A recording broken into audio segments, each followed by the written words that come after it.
So how many days in a row are we talking about that you didn't shower? If today's the day you showered, are we talking about 11 days before this you did not shower?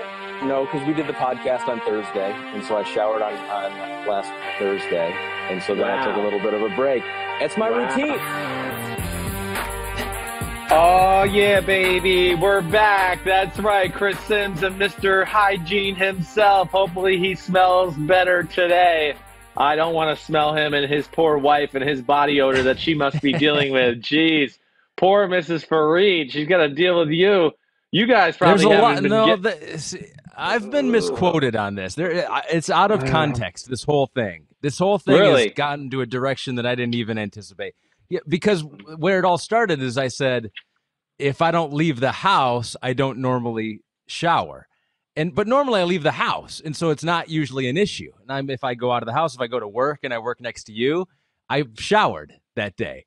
But thank you. The problem is being home now for like 14 straight days, I had to get into a new routine, which has been difficult for me, but I did shower before today's podcast, and now we're back. Okay. We're rolling. Okay, good. Yeah, I mean, your wife isn't going to want to cuddle with you if you're smelly, is she? I mean, I just can't imagine. Good old She man says must? I smell good. She says I smell good. So either she's lying, which is good for me because she doesn't want to hurt my feelings, or I smell good. So either way, I think I'm okay. Man.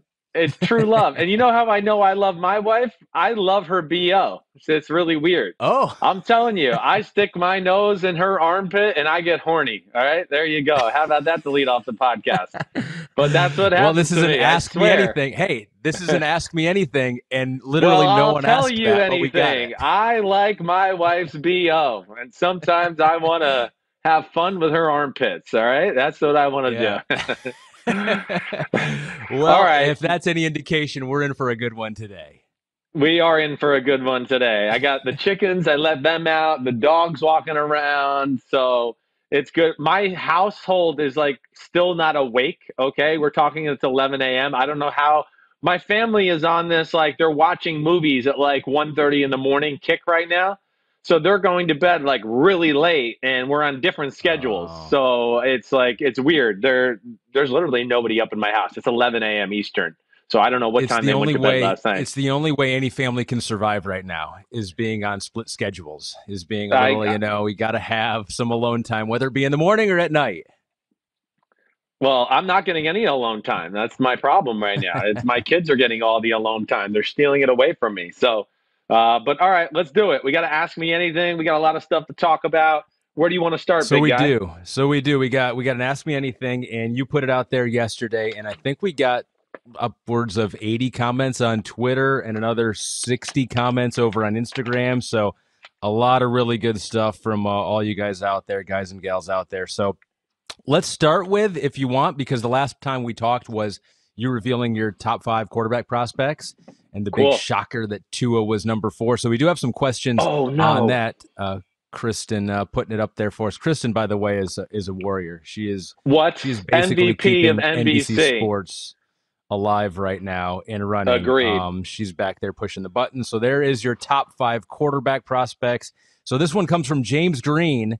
He goes, would Tua be in tier 1? So you put him in tier 2 with Jordan Love and Justin Herbert. He said, would Tua be in tier 1 if it wasn't for the current injury? Is the injury, the hip injury, the only thing keeping him below those two guys? No, it is not. It is not. I think he'd be below those two guys for me, even without the injury. I do. Yeah. And so it's not all about that. Now, of course, I worry about that. And of course, as far as, trying to further this conversation, excuse me, as I just burped there, as we try to further this conversation down the road and project to the NFL, I do dock him a little less, certainly, because I'm worried about him being injured and he plays small. And, man, there's a lot of plays when you watch on film where you just go, oh, man, he's lucky he didn't tear his knee there. Whoa, he's lucky he didn't hurt his shoulder there. So those things are certainly a part of my evaluation. But, the more I watch, and, listen, I'm going to continue to watch these guys, but I really feel really good about my top 4. I don't think it's going to move. And I saw some of the criticism on social media, and I know people are, shocked with Tua. Listen, they got to get over this. I'm sitting at dinner last night, and I'm like, you know what? I'm going to go back and I'm going to watch one of the best games of the year from Tua. I'm going to watch the South Carolina game. Go back, just watch it play for play, everything about it. I watch Tua throughout a year and just go, there's very few legit NFL throws he had to make. I'm not going to give Tua like a great grade because he throws a slant to Henry Ruggs for 5 yards and then he runs 80 yards. I mean, whoa, do we not think Justin Herbert and Jordan Love could have done that? I mean, so that, or like a perfectly game designed play where the back comes out of the backfield and there's nobody covering him and he throws it up to a wide open receiver. And I'm not going to sit here and go, oh my gosh, Tua, wheeling and dealing. Nobody could have done that. And I know this sounds like I'm being mean to Tua because I don't want to be mean to Tua. When I talk in these little like sarcastic voices, I'm more talking to the people out there who are doing the evaluating. They're being way too enamored by this show of Alabama and giving Tua the credit instead of just looking at Tua the player. And to me, no, I can't envision him moving up for me. I don't. I think I'm pretty set in my top three. I feel very confident about that. And it's almost a vice versa conversation with Jordan Love, as you heard me say. You're going to see some moments where you're just going to go, this looks like ugly football. And everybody just blames the quarterback. And I want to go, well, who the he's supposed to throw to? And by the way, this play he just threw an interception on, it's the second quarter, and it's the 8th time I've seen this exact play. So do you not think the defense and the defensive coordinator might not know what's coming by now? So, those are things that people in the evaluation business are too much putting on the quarterback instead of looking at it as a team issue, the coaching issue, everything like that. So, no, I like how Jordan Love and Herbert project to the NFL way more than Tua. Sorry for the long answer, Slugger. I know you're probably shut the up. The fact remains that he's still in your top 5. He's still a top 4 quarterback. You put him in tier number 2, so you still like a lot of things about Tua, but those are the red flags. Yes, they're red flags. And to what your point is, like, listen, if he proves me wrong, I think I've proven that I will go back and say I'm wrong. I'm rooting for the person. This is why I hate draft time, because I like the person. I've met him. I see what the charisma he has. I understand why Alabama liked him. But if I'm just talking about pure football talent, and I'm a guy that's been around it forever, and I'm obsessed with it, and I've seen a lot of greats and thrown footballs with a lot of greats, yeah, to me, he's missing some things that I certainly would like out of my NFL starting quarterback. One more question on your quarterback rankings here. I think this one's interesting on Jordan Love, who you had ahead of Tua. It says the fact that Jordan Love is considered this is from Jacob Hinson. The fact that Jordan Love is considered a top 5 quarterback in this draft and Jalen Hurts isn't is disgusting. Love is a turnover machine, but everyone just wants to find the next Mahomes. What do you think of Jalen Hurts, and what do you think of that comment? Well, who made that comment? Jacob Hinson. Okay, well, first of all, everybody's trying to find the next Mahomes. Yeah, no shit. I mean, you're talking about maybe the most talented quarterback ever? Yeah, everybody's trying to find that, Jacob. And, so that's that.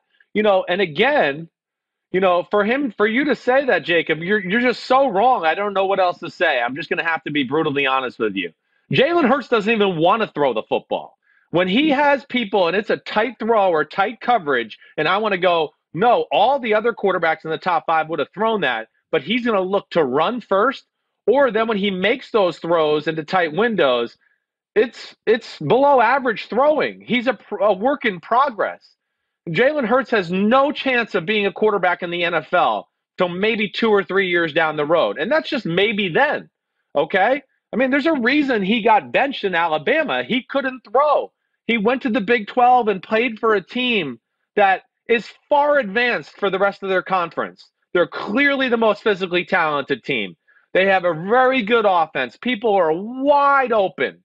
He's just not a good enough thrower of the football to even be in that conversation. So I'm sorry, that's insane. And if you don't think that Jordan Love wouldn't have better success than Jalen Hurts if he was playing at quarterback, you're insane. That's just insane talk. Jordan Love, you got to go back to 2018 when he had an offense and some creativity and he didn't run the same 4 plays all game long. He looked like a superstar then. It was 32 touchdowns and 6 interceptions. team and people around you are a big part of your success on a field as a quarterback. Patrick Mahomes might go down as the greatest quarterback we've ever seen. He went 4-7 his senior year. He's not a winner then. He can't carry the team. What's wrong with him? Why couldn't he make Texas Tech? Why couldn't John Elway be better than 3-7 at Stanford his last year, Ahmed? Damn, he must just not be any good. Oh, that's right. The people around him sucked. So stop. We're all put this quarterback like, oh, Oklahoma would have won the Big 12 if I came back and played quarterback this year. I mean, get over it. I'm not going to sit here and go, oh my gosh, Jalen Hurts did it. That's right. No, sorry, Jacob. I don't mean to be mean. We've got you 2 questions in and you're already fired up. I like it. I like it. We're on a good roll already right now. Yeah, I'm fired up. All right, keep them going. I'll be quicker with my answers. To Cam and Jameis, there were a few questions on Cam Newton, who's out there looking for a team. Jameis Winston still out there looking for a team. This one comes from Chad. It says, agree or disagree, Tyrod Taylor would be a better starter for the Chargers than Cam Newton. Agree or disagree? I'm going to disagree, but I could certainly make the case that Tyrod Taylor would be an effective starter for the Los Angeles Chargers. So I get where that question's coming from.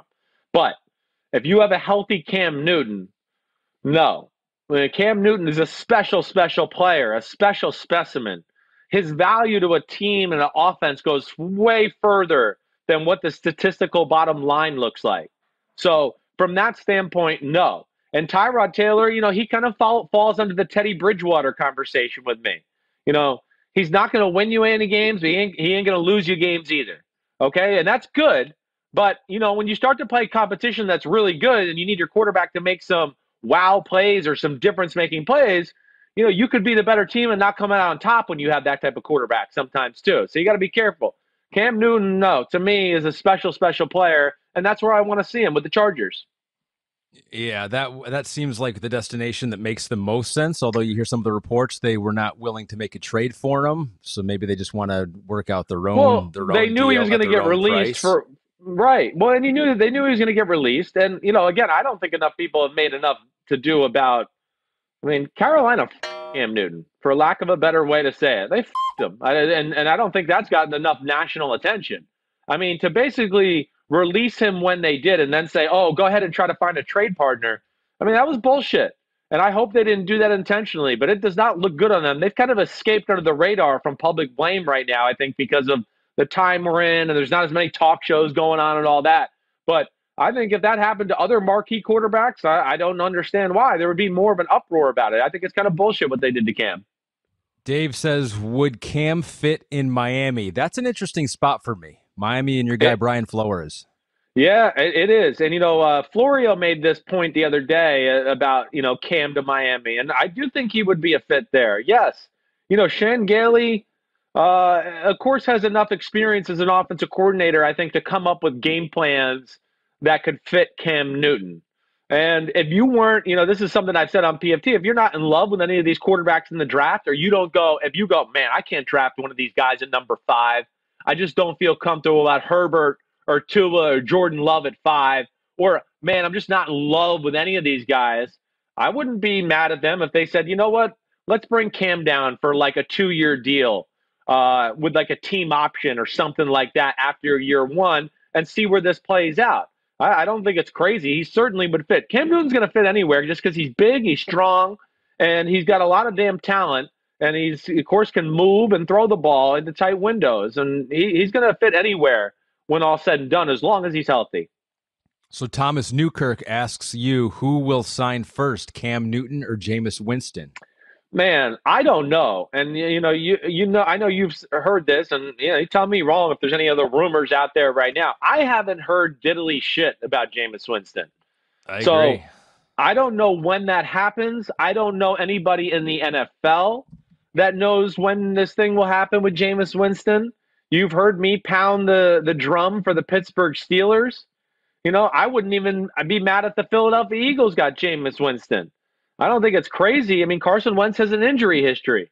Do we really want to, if he gets hurt, go down the Nate Sudfeld road? I'm not a believer in Nate Sudfeld to be able to take over and win games for that team.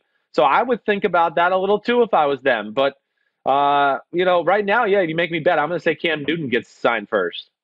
And just a few hours ago on Pro Football Talk, they wrote about, this was coming from Michael David Smith, saying that Bruce Arians has reached out to a couple teams about Jameis Winston, recommended that he sign him.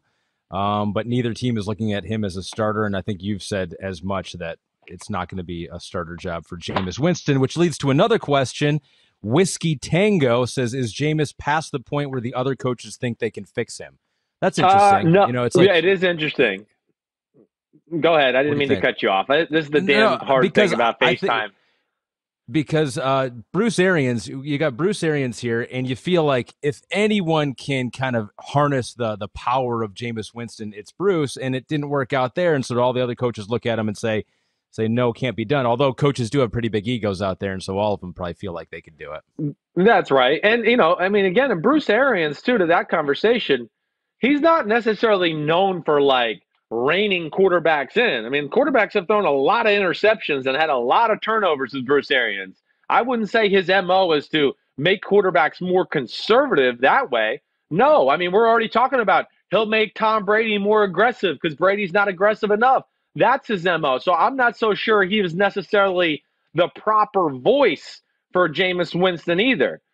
I do think there's listen, I don't have to think. I know this. And I think I forget where I say this all the time, but I know a number of coaches in football who are like, man, Chris, have you studied Jameis Winston? And I go, yes. And they're like, man, I'd love to get my hands on him. Holy cow. The same thing that we've been saying for the last year.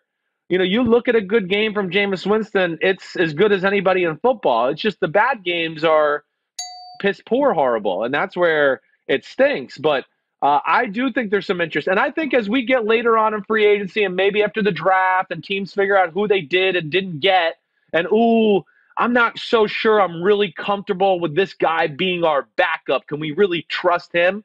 I think that's when the Jameis, those teams who then don't get that guy in the draft to come in and be that next guy, I think those are the teams that will eventually start to kick the tires on Jameis Winston and go, okay, do we want to bring him here and have him be our backup? The problem is he's so talented too, Ahmed, that a lot of teams aren't going to want to deal with it.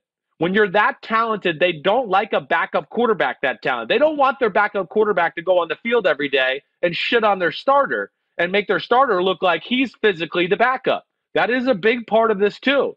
There's going to be some teams out there that go, this is going to create a mess.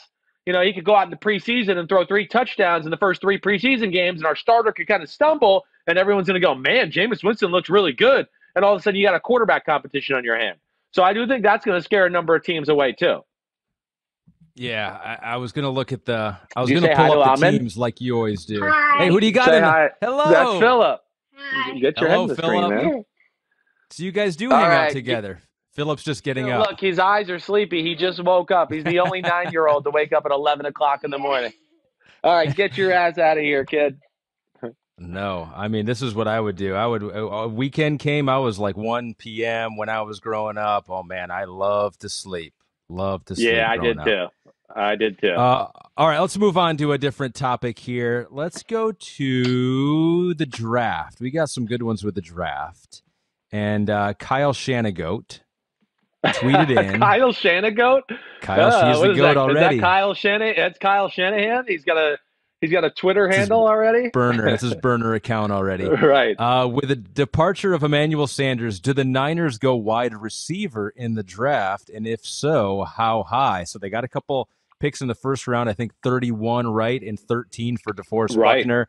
What do you think the holes that the 49ers are going to look to fill in that first round? I think that's a real possibility. Again, I don't think they're desperate to where they got to take one. They got Deebo Samuel is young.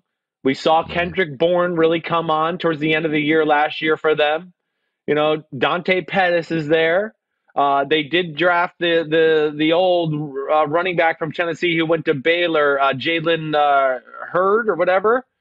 But I would think that they would dabble in the wide receiver conversation, whether it be 13 or 31. I do. I think you could very well see that.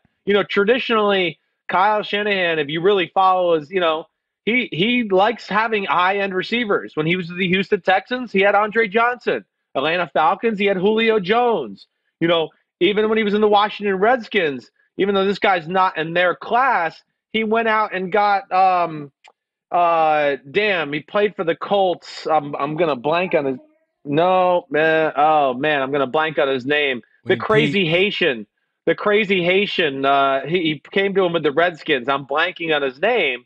But my point being, all right, and he was in San Francisco. Garcon, way to go, Pete Demoletitis. Yes. Pierre Garcon. Shanahan likes to make one guy the focal point. And the reason for that is because he forces teams into, hey, here's my guy. What are you going to do to stop him? Oh, now I know how you like to stop these type of guys. And then he could formulate game plans off of that too. So I would think that Shanahan is in the wide receiver discussion in the first round, yes. Anchor says re-rank the 2018 NFL Draft first-round quarterbacks based on their current situation. Oh, this is interesting. So you got Baker Mayfield, who went first overall. You got Sam Darnold, who went third overall. Josh Allen went seventh. Josh Rosen went 10th. I think we know where he's probably going. And then Lamar Jackson went 32nd overall. Re-rank them. Oh, all right. So he wants me to rank them. And does he want me to rank them according to – Philip, close that door, man. The chickens are getting in. Keep the chickens out. Does he want me to rank them according to the situation they're in? Read that question for me again. Just re-rank the 2018 NFL Draft first-round quarterbacks based on their current situation. Okay. All right. So interpret it however you wish to interpret it. Right now, I am going to go Lamar Jackson 1, Josh Allen 2, Baker Mayfield 3, Sam Darnold 4. Yeah, Mayfield and Darnold very close to me, but I'm going to go with Baker Mayfield over Sam Darnold. I am. And then I'm going to go, of course, Josh Rosen, who's not even on the list, but that's fine, whatever. So you still like what you've seen from Josh Allen over Darnold and Baker Mayfield? I do. Again, I think if Baker Mayfield and Sam Darnold went to the playoffs and did some of the things Josh Allen did last year and led his team to an 11-5 record, we'd all be giving out steady to them all the time. Oh, look how great they are. But then we don't do that with Josh Allen because he went to Wyoming and there's just this mafia out there that doesn't want to give him credit for anything. I mean, gosh, the guy runs for 100-yard games his rookie season, and doing stuff we've never seen before. Nobody even talks about it. So, yes, I am. Baker Mayfield struggled last year. It wasn't a perfect year. He had a ton of talent around him. Sam Darnold's yet to play a full year. He got injured his rookie year. Last year he had, mono. So, I'm not going to put them in their category yet, but I'm going to give Baker Mayfield a slight edge over Sam Darnold. And, of course, Josh Rosen I feel bad for the guy. He's stuck in two tough spots, and we haven't really seen enough from him yet to even have a fair evaluation. Kramer the first. Which draft bust? So this is interesting. Which draft bust would have been good players if the team fit had been better? So who's a player out there that you look back on, you thought had a lot of talent, and then just never kind of got the opportunity or the right system or the right opportunity? Yeah, which is a player out there that you really like that didn't get that? Yeah, it's a very broad question. It is. And, it happens a lot. And again, the thing that I would tell you today, or if anything, sorry, I'm sitting here, I got a bunch of text messages coming in, is, hey, look at like Minkah Fitzpatrick's the perfect example of a guy like that last year, right? I know we've talked about this before, but fit does matter. You could be stuck in a bad spot and not be really get a chance to show what you can truly do as a player because you're playing out of position or the team around you is bad. So I think the one that jumps out to me, all right, there's two I'll say. Just I'm talking like high picks that were busts, but I think would have been better if they got drafted by different teams. Like David Carr. He would be a guy, the old Derek Carr's older brother, the number one pick of the draft, got drafted by the Houston Texans and, in their first year of existence. I look at him and go, that was a guy that had more talent and more ability than people will ever give him credit for. But they put crap around him. He had no receivers. He had the worst offensive line in football. He got beat to shit. And it really relegated him to being a backup quarterback. I think if he goes to a different spot, that he probably has a bunch of years in the NFL as a starting quarterback. Another one, RIP to my late great friend Cedric Benson. Cedric Benson was the number 4 pick in the draft by the Chicago Bears. They had Thomas Jones there. They tried to split carries. The dumbest crap ever. Cedric Benson was a beast of a man. Oh, I'm not trying to say he's Derrick Henry, but in theory, like a Derrick Henry, where he wears you out as the game goes on. He's big, he's muscular, big square shoulders, has his legs and butt. And I just know me playing with him in college, and at that time, the Big 12, we had a lot of NFL defensive players playing against us. They got sick of seeing Cedric Benson in the hole in the fourth quarter because he kept lowering that shoulder and turning those legs. And Chicago split carries and never really got the true value out of Cedric Benson. He went on to other teams later on, the Bengals and the Packers, and they rode him, and you saw how special he could be. But, that's a hard question. But just two that jumped in my head, that would be it right there. It happens all the time in all different sports where you just have a player who doesn't get the opportunity. We saw it. I covered the San Francisco Giants for a long time in this last year. Mike Yastrzemski, the grandson of Carl Yastrzemski. You think, that name, you're going to get an opportunity. He never did. He finally did last year at the age of 29, and he was able to go out there and secure a job and now one of their big pieces moving forward. So it's just funny how you think the cream always rises to the top, but it's just an imperfect balance of opportunity, draft capital. Where'd you draft the guy? You're going to give him more opportunities than if he's an undrafted free agent out there. You're exactly right. That plays into it. And, hey, listen, this is such a broad topic. Some people look at Jadeveon Clowney and go, he was a bust. He shouldn't have been the first pick of the draft. And I want to just go, no, that's bullshit. That you're reading the bottom stat line and going, how many sacks did he have? And you're trying to justify it off of that. And no, he's clearly been that guy. But some people might look at it as a bust for a first rounder, and I want to go, no, he's not. He's a really hell of a football player who's had to deal with some injuries and things like that. So, yeah, that's a deep topic, and there's probably some more that I'm missing out there. I don't always think some of those guys are busts, or other people might think are busts, and I want to go, damn, no, he's a good player. He just got stuck in a bad situation. Some people look at, Matthew Stafford, he's not a franchise quarterback. And I want to go, damn, if Matthew Stafford got to any other team besides the dysfunctional Detroit Lions, the world would think totally different of him. But he got stuck there. And all the blames of the organization we put on Matt Stafford because he's the quarterback. And I want to go, who else is on the team that's been there to help him throughout his career? Whoa, I know there was Calvin Johnson, but 2 people don't make up a 53-man roster. So, all right, go on. I'm sorry. You're getting me going again. He didn't have this guy. He didn't have Barry. Didn't have Barry for sure. Never had a running game. He's just getting a running game now. Yeah. Here, let's go over to Instagram real quick. This is what from up, IG? The Shane MCM. He says, I'm actually really interested on who you think the Raiders quarterback 1 will be by the end of the season. And being a former Gruden quarterback, how will Marcus Mariota's personality handle with John's? Oh, interesting. Okay, so the first part, the second part of that question, Mariota, I think Mariota, Gruden's going to like Mariota. You don't have to be a rah-rah, crazy guy. He also can be into, man, this Mariota's unflappable. I really like him. He's smooth. He's silky. He never seems to, blink and pressure. So he can have respect for those type of guys, too. And then as far as the quarterback I see being the starter at the end of the season, I'm still going to go with Derek Carr right now. I am. Now, this is a big year for Derek Carr. It's make or break. But I do think Derek Carr is better than Marcus Mariota. I'll say that. I got to see Marcus Mariota throw the ball at a higher level before I put him in Derek Carr's class. And also, again, I know Derek Carr is not like a top 5 and not a top 10 quarterback. But I think we also have to look at, hey, this is a team that's kind of been in rebuild mode. He's had no weapons around him the last 2 years to really throw to. There's been nobody. And I don't know how the Raiders can really know exactly what they got yet until they put a little more talent around him. And also, I think Gruden has to be careful about being a jerk to Derek Carr. He already has a reputation for being a quarterback hoarder as it is and selling quarterbacks down the river in a hurry. And if he continues to do this type of stuff, I'm telling you, he's not going to get any free agent quarterback that's ever going to want to go play for him. And I think he knows he has that reputation. So he's going to let this play out with Derek Carr this year. But I envision Derek Carr being the guy all year long. Peter Kreibel says, have you ever had a romantic dream about Gruden? It's interesting. Personal. Absolutely not. No. Romantic? No. Could I have? You can't control your dreams. So if it happened, it happened. It's no big deal. It's nothing bad against you. Yeah.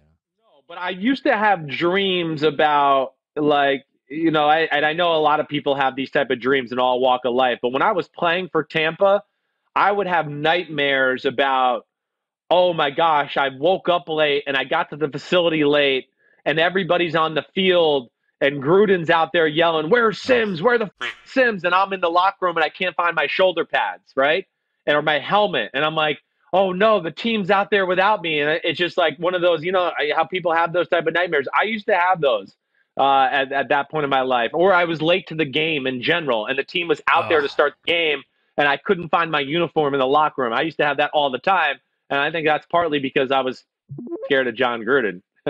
I literally had one of those dreams like 2 weeks ago where I was doing like a studio show there in Stamford, Connecticut, and I was trying to button up my collared shirt, and it was just like I couldn't get the buttons, and they were like, "Ahmed, the show is starting in like 30 seconds," and it was like I was trying to get the buttons and I couldn't do it. It was like literally the same thing. It drove me crazy, and I woke up in like a sweat, like a panic sweat. Yeah. It will. It'll make you panic. All right, this one comes from JoJo, the BMFer, and it says... JoJo, the big mother... I like it, man. Yes. Ahmed, if you were to evaluate Sims as a quarterback coming out of Texas in this draft, where would you rank him, and who would be his comp? Ooh, that's tough. Like it. No, right, that is tough. You better be careful here, Slugger. You better be careful. I don't think... No, go ahead. Be honest. Be honest. I don't give a shit. You know me. I don't care. So I think you are... If I'm going to go tier, I'm going to put you in the Jake Fromm tier. Very successful college quarterback, right? Would you... What? What do you mean? He's a good quarterback. People are high on him. Some people, not you. Yeah, no, not me. Okay, that's fine. I'll put you above Jalen Hurts. Okay, thank you. I listen, I got nothing to say. I got nothing to back it up. I had a pretty damn good college career. I didn't get to do enough in the NFL career to say it. I'll say this. I had talent to be big time. I did have that. And I don't think anybody that was around me would disagree with that.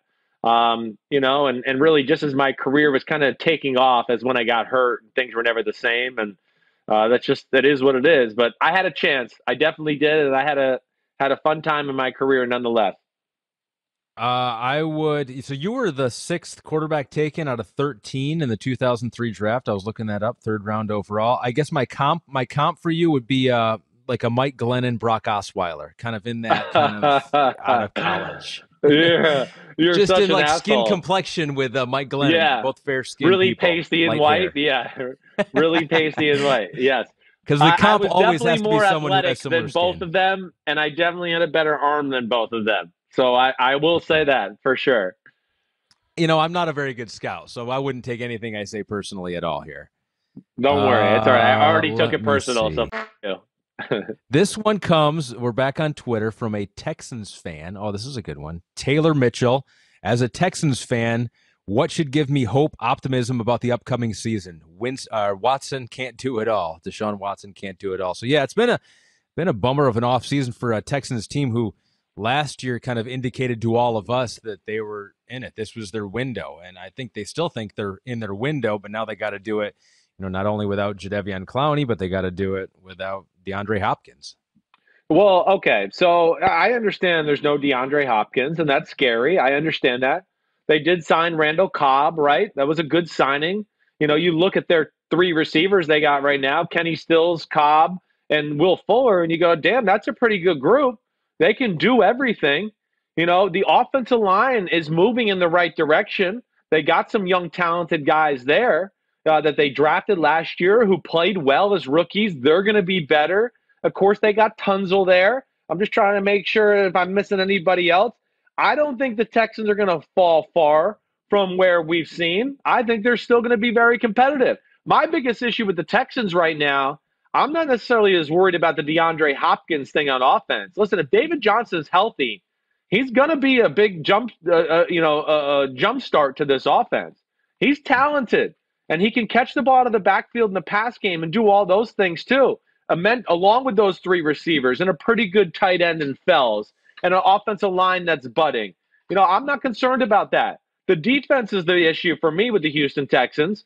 Hey, the Houston Texans offense spotted them a 24-point lead in the divisional playoff game. And then that defense let that back up. And, before we blinked our eyes 3 times, we were like, what, is 24 all? Damn. So they need some difference makers in their front 7. They lost DJ Reader. This was already a front 7 that's a little underwhelming as far as playmakers are concerned. And then their secondary had issues too last year. So I think those are the 2 areas I'm concerned about. I think Deshaun Watson and the offense will be fine. I do. I think they're going to be doing a little bit more by committee this year than just honing in on Hopkins all the time, which could end up being a better thing for their whole offense in general. Do you think that they are still – you think they're the favorite in the AFC South? So they finished a game ahead of the Titans. They finished 3 games better than the Colts last year. Do you think they're still the favorite? I don't. I think I would probably it's close. I mean, when I just look at them, Tennessee, and of course, I think the Colts are going to be a team to be reckoned with here. It's very, very close there. I would probably say Tennessee is the favorite as I sit here right now. And I do think the Colts have closed that. Yeah, and I think the Colts have closed that gap too, to where it's all very tight. But I think I would go, as I sit here right now, I got to see Phillip Rivers and the Colts first. I would probably go Tennessee, Houston, then the Colts. But that Houston Colts one is very close. Colts are the better team. I'm giving Houston the slight edge because they're battle tested and they have Deshaun Watson. And that's the only reason I'm giving them the edge right now. More quarterback talk coming from Anastasia Williams. How much of a leap do you think that Daniel Jones will make in year 2 with our Giants? What does Jones need to work on this offseason? So Daniel Jones, a guy who was taken very high in the draft, shocked a lot of people, surprised a lot of people, including you, Chris, on what he was able to do in year 1. So how much of a leap can he make from year 1 to year 2, you think? Yeah, I mean, first off, a phenomenal rookie year. I mean, he really was. He played great football. He was the star of that football team this year. Saquon Barkley was hurt. He wasn't 100% most of the year. I mean, there's a rookie quarterback who had no Odell Beckham Jr., a less than 100% Saquon Barkley, and we were just like, we came away a lot of weeks going, damn, that was 4 touchdowns, no interceptions, 3 touchdowns, 1 interception, like big-time throws. It wasn't like he was like throwing a screen behind the line of scrimmage and the receiver was running 50 yards. Right. You were going, wow. So there's a lot to like.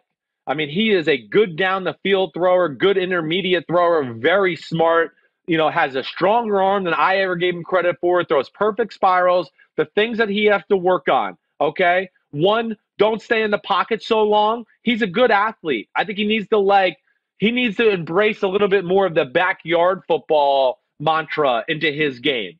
You just don't keep – because he fumbled a lot last year. So people go, oh, well, he has a fumbling issue. No, he doesn't have a fumbling issue. He's really just tough, and he's able to focus downfield, and he's not worried about the chaos going around him in the pocket, which is a good thing. But, yes, going into year 2, I want him to see him have a little bit more of a third eye of who's around me, who's swiping at the ball. Let me not sit here and go, I've gone through 1 and 2 and 3. Oh, and nobody's open. Let me go back to 1. No, go 1, 2 to 3, and then get out of the pocket, move, make something happen. He's very capable of doing that. I think those are the things I'd like to see him just get a little bit better at. Yeah, I mean, it was fun to see just because, he seems like a good kid, and it was cool to see him able to exceed expectations when everyone thought it was the worst pick ever. He gave a big middle finger to everybody in New York, me, everybody, and said, "Screw all of you. You were wrong, and I am the franchise quarterback, and I'm happy for him for that." Speaking of a franchise quarterback, this one comes from Jonathan Chewy. Says there's news about Big Ben saying he feels younger after his surgery. First time in years, he says he doesn't feel pain when he throws. Do you think that's possible? And how much does that change his throwing, his ability, his ability to do what he did before? So do you buy it? Do you buy that Big Ben says he feels as good as he has in years? I can believe that his arm, I think he's specifically talking about his arm. I don't think he's talking about the spring in his step and he's going to turn the corner and run for a 10-yard gain. Right now, he's never had the beard that he has right now. That is amazing. I couldn't get over that when I saw the beard earlier this week. Holy cow. That is impressive. He looks like he's been up in the mountains of Germany for 7 years without 50, food. 50 years, maybe like half a right. century. He's been wearing like wolf fur around him and like I'm on the track for a new elbow.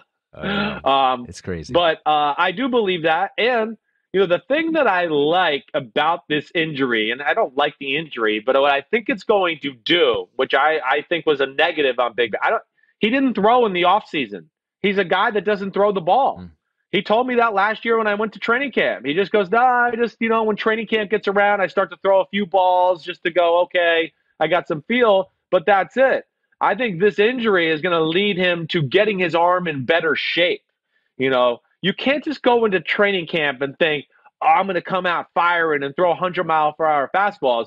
No, you're going to hurt your elbow or your shoulder or put too much torque on it. Just like anything, just like your legs or, your pecs with the bench press. It's got to get in shape first before you throw 225 pounds on your chest or you're going to pull a muscle. And I think this is maybe one of the hidden benefits of this surgery and him having to go through rehab for Big Ben. You want to talk about the Lions for a second? Oh, I do. I do. I want to talk about that. You and Barry Sanders. Let's go. Let's hear it. So we got a few questions about the Lions. These aren't just coming from me here. We got one from B. Curtis, and he says, what is your take on the Matt Patricia versus Darius Slay talk? Is Patricia trying too hard, or was Slay being too sensitive? Whatever your answer, I hope it's the last that I hear about it. So apparently he's sick of it, but still wanted to hear what we had to say about it. I'm sick of it too. I think we could place blame on both a little bit. Do I think Darius Slay is being a little too sensitive? I do. Yes, 100%. Do I think Matt Patricia maybe could have used a little bit better of a judgment on, whose buttons you can push all the way here and whose you can't? Yes, I certainly do. I don't think Matt Patricia had any bad intentions with Darius Slay. I think that he came from a coach in Bill Belichick where he saw him do this for years and years and saw a lot of positive benefits. But those were people who grew up in the New England culture and knew that's all they knew. Darius Slay was treated like a king since the day he got drafted in the first round. He's never had anybody criticize him for anything. Everybody told him he's the greatest thing since... Yeah, which is why Patricia came up and tried to get all those expatriates. He was like, "Here, Darius, look, these people can take it. This is actually how you coach people." So where I put the blame on Patricia is maybe he could have broken him in a little bit more slowly or diplomatically with that stuff. That's the big deal to me. But so much of it is just, I think, the culture shock. And again, you got to remember too, you're Matt Patricia. Bill Belichick gets away with things that other coaches are not going to get away with, because when you walk in that building and see all this AFC championships and Super Bowls, not really much you could say after that. You're not going to be like, Bill, that's not fair. You don't know what you're talking about. I am a better cover corner. And he's going to be like, no, I'll show you some cover corners we've won Super Bowls with, and you're not them. And, not everybody can get away with that until you start winning some games and showing the positive gains of that culture. Yeah, and I wonder if part of it, too, and you're right, like if you just don't get along with the guy, you start looking for reasons. It's like, oh, he pulled up one of my Instagram pictures and said this during a team meeting, or he said I wasn't elite. You look for those little things more just because you don't generally like the guy. And I do wonder if Matt Patricia is able to build those connections, because you heard a little bit of a rift perhaps with Matt Stafford and Matt Patricia after year one there in Detroit. And so you wonder if he's able to do that as he progresses as a head coach. You build those relationships and build the trust that, he cares about you, not just as a football player, but as a man, and wants you to get better. I think that might be more of the issue for Matt Patricia than he just pushed the wrong button here on one player. It's almost like, can he build these relationships with these men? Yeah. Yes. Well, listen, if Detroit starts out 7-0 this year, you watch how the tune changes, and everybody, it's all Matt Patricia, the great culture he set forth. But it's hard when you got to deal with this type of culture at first. I know I played for Josh McDaniels, who had just come from Bill Belichick, his first year without Bill Belichick. And I was like, whoa, this is hard. This is tough. They're on your ass about everything. I couldn't believe it. I mean, they were coaching us how to do stretch. I was like, get the here. This is my time. Like, I'll be ready for practice. But that can creep up on you. Think about Michael Strahan. He complained about Tom Coughlin until they started winning games. Then he went, damn, this kind of makes sense. The Jacksonville Jaguars all complained about Doug Marrone the year they went to the AFC Championship game. They started winning games and went, hey, this guy might know what he's talking about. So you got to win, and that's why it's a big year for Detroit and everybody there. Matt Patricia, Dan Quinn, not Dan Quinn, Bob Quinn, the GM, and everybody. Yeah. Caitlin Urka, one of our many talented colleagues that works with us. Urkinator? Yep. What up, Urkinator? What up, Urks and Caicos? What is the most embarrassing thing that Ahmed would be willing to do if it ensured the Lions would win a Super Bowl? I would do the podcast shirtless. I would do that if it ensured a Super Bowl win. Mm-hmm. I would. Okay. If I knew for a fact that it would give the Lions a Super Bowl, I would do that. You would? That's Are you like the type where would you get a tattoo if the Lions won the Super Bowl? You don't have to get it before, but would you get like a Lions logo on your arm or somewhere if they won the Super Bowl? Would you go that far? No, probably not. No. But if it was one of those things where, Ahmed, you have to get a tattoo, and you have to get a tattoo like right here on your neck, I go, you know what? I can probably cover that most of the time. I'd do it. If it means the Lions get a Super Bowl, I'm doing it. So maybe I would do something like that. Okay. So damn, I didn't realize you're that diehard. You're really diehard for them. I like it. It's the one team. So I was looking back at their play just because it got me thinking about all their playoff failures. They have one playoff win since 1957, and they're 1-12 in those games. And one of the questions, real quick, came from Nathaniel Marrero. Said, Ahmed, what are your 5 worst memories as a Lions fan? There are so many more than that.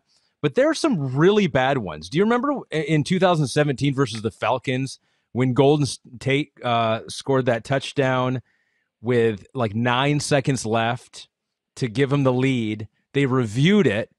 It was overturned, and then they ran off 10 seconds because the Lions didn't have another timeout. And so the game ended after the overturned call. In reality, they would have been able to spike it because they ran that play from the 2-yard line. And so if on the field it had been called down at the 1, they could have spiked it in plenty of time. But the rule was you had to run off 10 seconds. They didn't have any timeouts. Game was over. We had Did he game not this score? year. I can't remember. If I thought did Golden Tate score the touchdown? You thought? Did you think he scored it, or was he legitimately short? He was legitimately short. Yeah, he was short by just like less than half of a yard. Yeah. But still, there was like 9 seconds left. If it would have been called short on the field, they spike it, they get one more play, or they just run another play right there. That game against the Packers this year with the hands to the face on Trey Flowers, that one hurt. Does that hurt more than Aaron Rodgers' Hail Mary that won the game that on Thursday Night Football that one year? The fail Mary? Fail Mary that almost hit the rafters of the Ford Field. Oh, yeah, that one. Oh, yeah, that one was bad. That one was ridiculous. But it was like one of those, I think that was already a bad year, and so you're like, well, this is just, you might as well get all the bad things happening in one year, although they haven't done that. 2 more.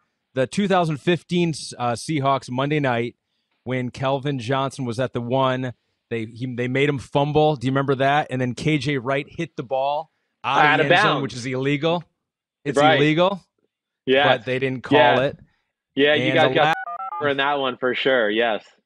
2010 Kelvin Johnson versus the Bears, where 30 seconds left, that game-winning touchdown, and he just sets the ball on the ground, basically celebrating. And they said, "Oh, you didn't complete the catch, no touchdown." And the Bears won that game. There are so many of them. I'm so mad. Oh, there is so many. I mean, I still think of that Cowboys playoff game a few years ago where they called the pass interference like 7 seconds too late.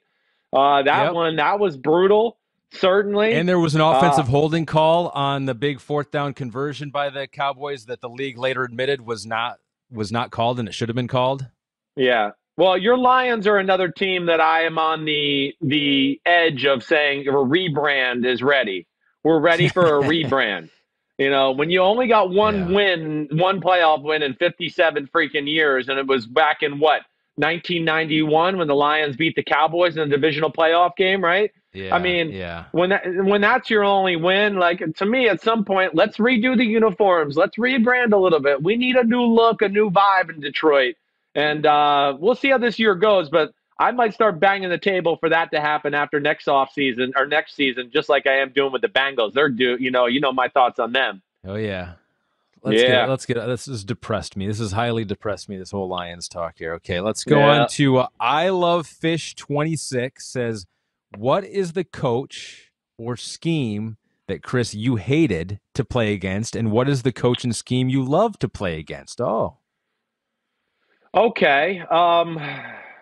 I would say the coach and scheme that just for me as a quarterback when I played, I mean, Belichick was I only played one game I played a preseason game and one regular season game up in New England.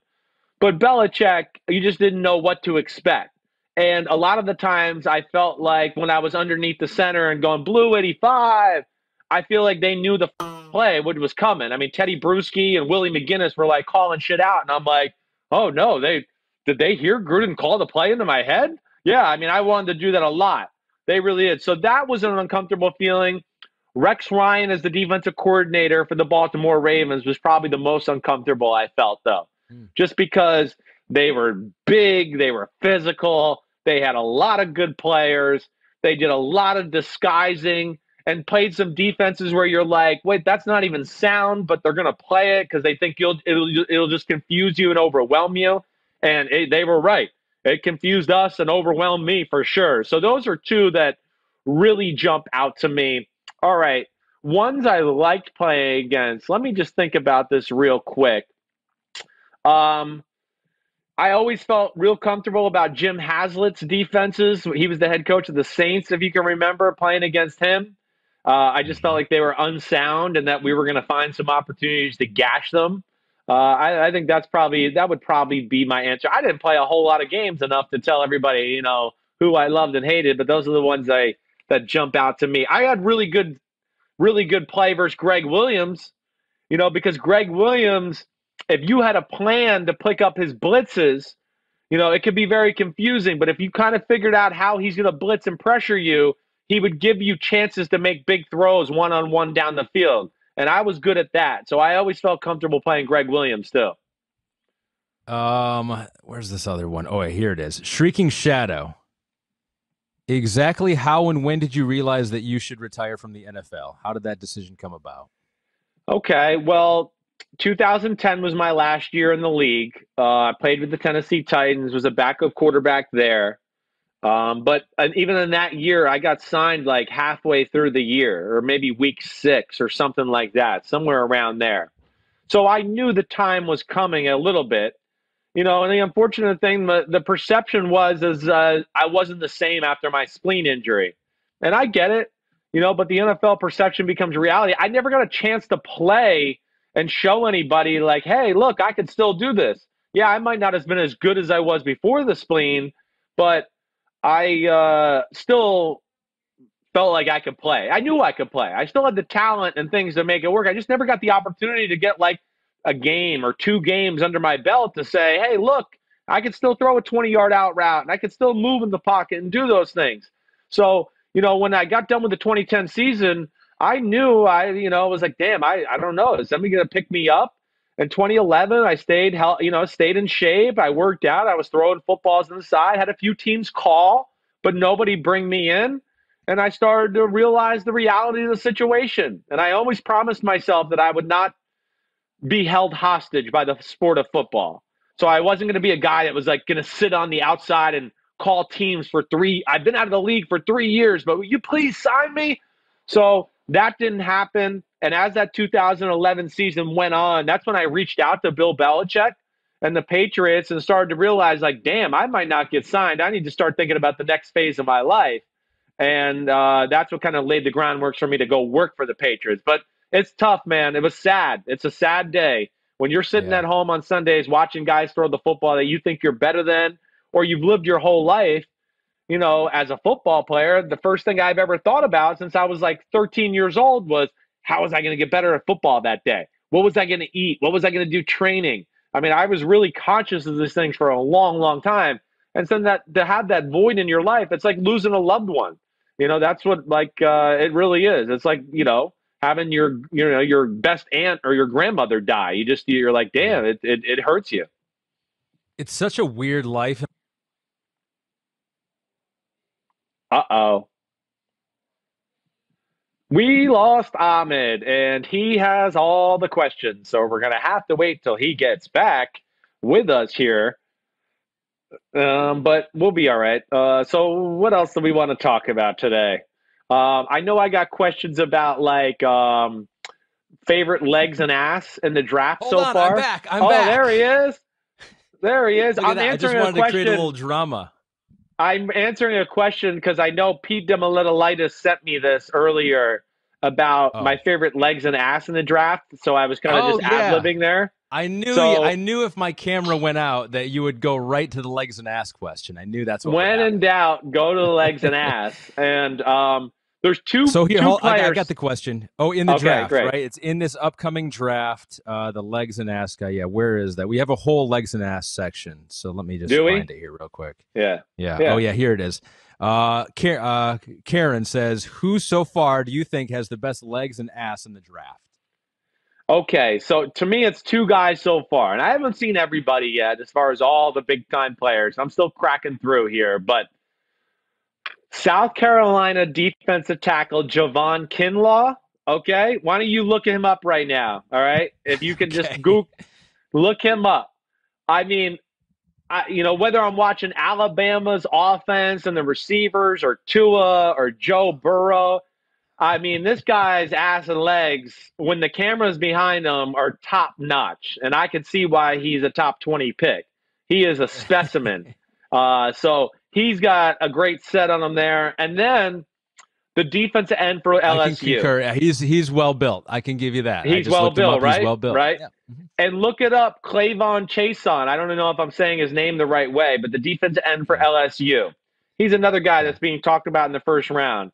He's got a lower half on him to where I go, yeah, he was put on earth to rush the passer. That's what he's there to do. I haven't really studied him yet. I'm not on the pass rushers yet, so I can't say much about him as a player. I know he's extremely athletic and really good, and in that first round, top 25 pick combo. But he does jump out to me, again, when I see a lot of SEC crossover film. Someone asked Jake S. They go, Ahmed, if you had to rate your top 5 NFL players, legs and ass guys, who would it be? Because, and I think this question was to make me uncomfortable, because it does always make me a little bit uncomfortable when you talk about this. And so, even though I was a little nervous doing it, I did. I went in and I took the assignment to heart, and I'm going to give you my 5 guys who are my top legs and ass guys in the NFL currently right now. Oh, this is awesome. I'm so glad I don't have to say. Go ahead. In no particular order, but I got Russell Wilson in there. Got to respect him. It doesn't always have to be a tall guy. I've got Nigel Bradham. I was looking him up. Okay. 450 pounds is what he can squat. He's currently a free agent out there, spent the last 4 years with Philadelphia. But I'm like, if you can squat that, you've got to be a legs and ass guy. You can't, they're an impressive set. I think you could have done better than that, but that's an impressive set. Okay, keep going. Saquon Barkley, I had to put him in there. I mean, a guy named Saquads, he's got to go in there. How about Tyron Smith, the tackle from Dallas, 8-year pro? He's got some power to the lower half. There's no doubt. Yeah, most of those guys do. And for a left tackle, he's got a very shapely, it's a very toned up. It's not like sloppy looking. So it is impressive. I will say that. And I said these weren't ranked, but this might be number 1 for me. Robert Turbin, who was back with Seattle last year. Big lower half guy. And I think a lot of power. Big lower half.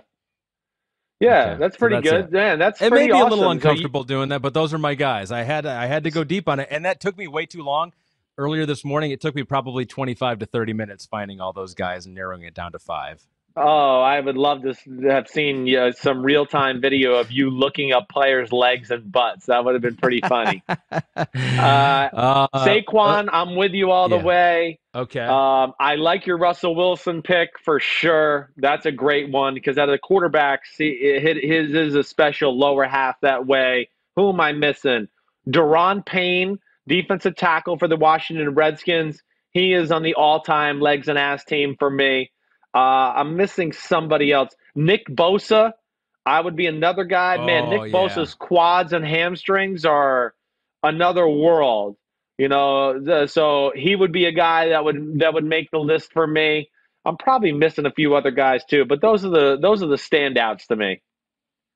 And you use it for scouting. I know DK Metcalf was a guy, a physical specimen. Yeah, Khalil Mack almost made my top 5. I mean, somebody go look at Khalil Mack's legs. If you're wondering how he can turn the corner on a 320-pound tackle leaning on him, it's all you need to know. I mean, I've seen it in person.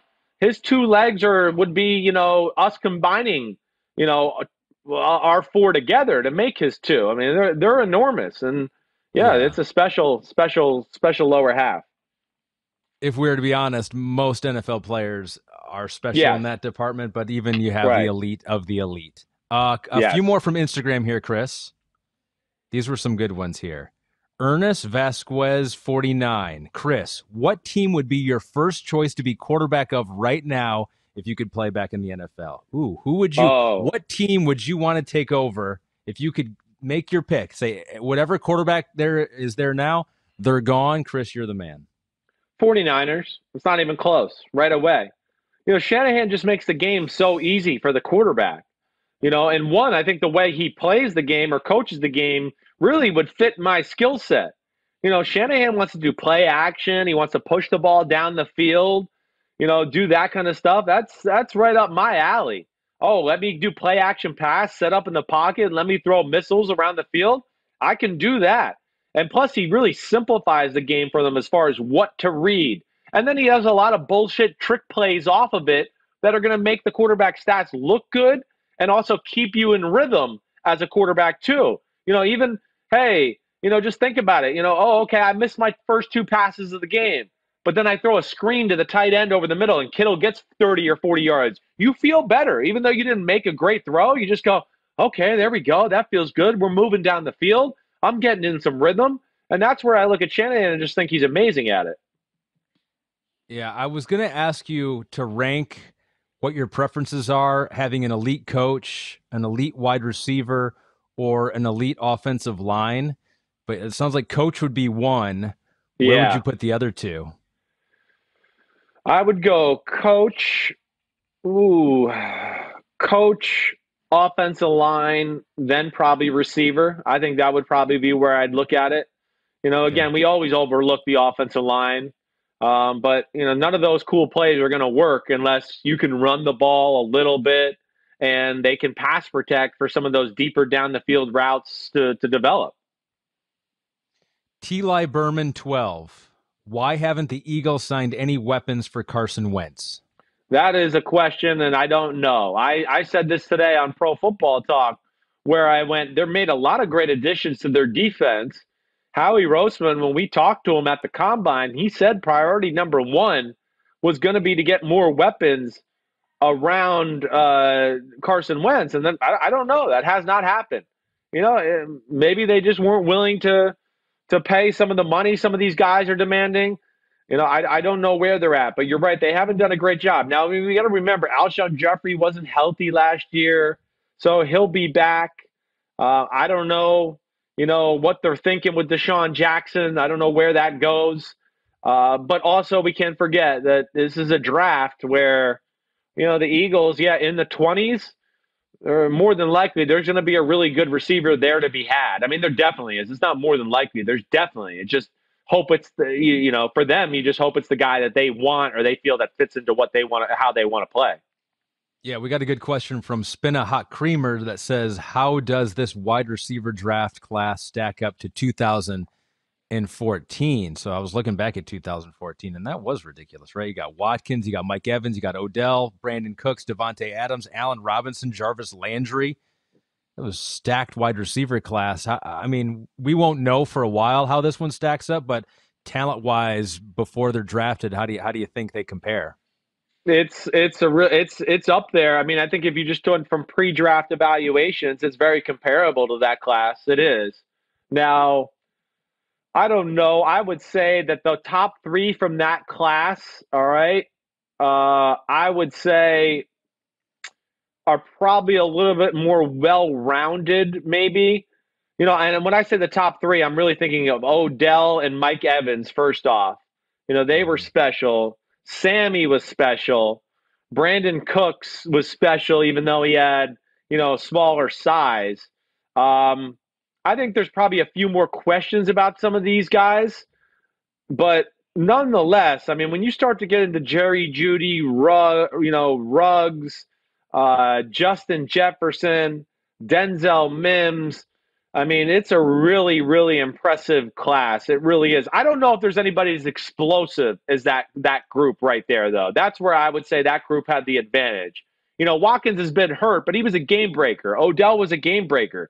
Mike Evans, game breaker. Brandon Cooks, game breaker. Out of the group we got right now, the only guy that's like a game breaker that way where you just go, ooh, he could catch a slant and go 70 to the house, it's probably the kid Ruggs from Alabama. Jerry Jeudy might be able to go 60 and get tackled at the 5. There's nothing wrong with that. But Ruggs is the only one I look at to go, ooh, with the ball in his hands, he's got that explosiveness that Odell and Mike Evans and Sammy Watkins had coming out. Mitch Burns, 55. If all the quarterbacks got into a bar fight, like in a big old brawl, who's coming out on top? So you take all the current quarterbacks in the NFL, you put them in a bar. Who's going to be the one that is last standing? I like this. This is a good one. Okay. Well, I mean, right away, I mean, I'm going to put Cam Newton in that conversation. All right. Ooh. Cam currently Newton's in the NFL, though. Well, technically. Yes, you're right. He's a free agent. Technically, he is. He hasn't turned in his, retired papers or anything yet. He's still a part of it. All right, let me just give it a quick look at the teams here. All right, just trying to figure this out. I'm definitely putting Cam in there. We're talking starting quarterbacks, right? More than anything. Starting quarterbacks, yeah. I'm putting Phillip Rivers in there, okay? I'm just getting to my final 4 or so at first here. Don't sleep on Matt Stafford. Do not sleep on Matt Stafford. He's scrappy. I'm putting Dak Prescott in there for sure. And after that, I think if I had to go with my last final 4 – wait, so who did I say so far? I said Cam. Dak. I said Cam, Dak. Did you say Phillip Rivers? I said Phillip Rivers, right? Yeah. And I think Pete guy texted us that he thinks that Phillip Rivers would fight dirty. Well, he might, but Big Ben. And Big there's Ben, no rules says, in a only bar with fight. The beard. No rules in a bar fight. You're allowed to throw, a bottle of beer over somebody's head. There's no rules. That's just the way it goes. I think I'm going to go with. I think I'm going to go with Josh Allen. I'm going with Josh Allen. He's just big and powerful and really athletic. I'm probably missing somebody here that I almost thought about Carson Wentz, but he's a little injury prone. I think he could pull a muscle halfway through the fight. You never know.